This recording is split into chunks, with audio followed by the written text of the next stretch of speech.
ইতিহাস কিভাবে গড়তে হয় তাই যেন দেখিয়ে দিল আফ্রিকার দেশ কঙ্গো। প্রথম ম্যাচে পর্তুগালকে রুখে দেওয়ার পর এবার উজবেকিস্তানকে হারিয়ে দিল ৩-১ গোলের ব্যবধানে। এর মধ্য দিয়ে ৫২ বছর পর বিশ্বকাপে ফিরেই ইতিহাস গড়ে নক আউটে পৌঁছে গেল তারা। রোববার ২৮ জুন বাংলাদেশ সময় ভোর ৫:৩০টায় কে গ্রুপের শেষ ম্যাচে মুখোমুখি হয়েছিল কঙ্গো আর উজবেকিস্তান। দারুণ লড়াই শেষে উজবেকিস্তানকে ৩-১ গোলে হারিয়েছে কঙ্গো। বসুন্ধরা টিস্যু, অশুদ্ধতার বিরুদ্ধে এক বিন্দুও ছাড় নয়। গ্রুপ পর্ব শেষে ৩ ম্যাচের সমান একটি করে জয়, পরাজয় আর ড্রয়ে ৪ পয়েন্ট নিয়ে কে গ্রুপের পয়েন্ট টেবিলের তৃতীয় স্থানে এখন কঙ্গো। সেরা ৮ তৃতীয় স্থান দল হয়ে জায়গা করে নিয়েছে আফ্রিকার এই দেশটি। ম্যাচের শুরুটা অবশ্য কঙ্গোর জন্য মোটেও ভালো ছিল না। ১০ মিনিটেই এলদোর সমরোদ্ভের গোলে এগিয়ে যায় উজবেকিস্তান।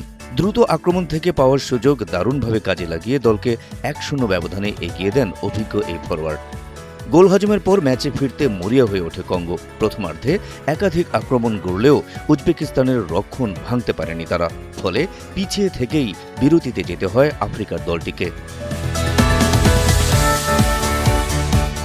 দ্বিতীয়ার্ধে বদলে যায় ম্যাচের চিত্র।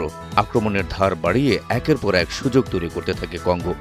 ৬৮তম মিনিটে পেনাল্টি থেকে সমতা ফেরান ইউয়ানি উইসা। সেই গোলের ধাক্কা সামলে ওঠার আগেই ৭৮তম মিনিটে ফিস্তন মাইলের গোলে প্রথমবারের মতো এগিয়ে যায় কঙ্গো। যোগ করার সময়ের প্রথম মিনিটে নিজের দ্বিতীয় গোল করে কঙ্গোর জয় নিশ্চিত করেন উইসা। তার জোড়া গোলেই ৩-১ ব্যবধানে গুরুত্বপূর্ণ জয় তুলে নেয় আফ্রিকার প্রতিনিধিরা। Habib Rasel, NTV online.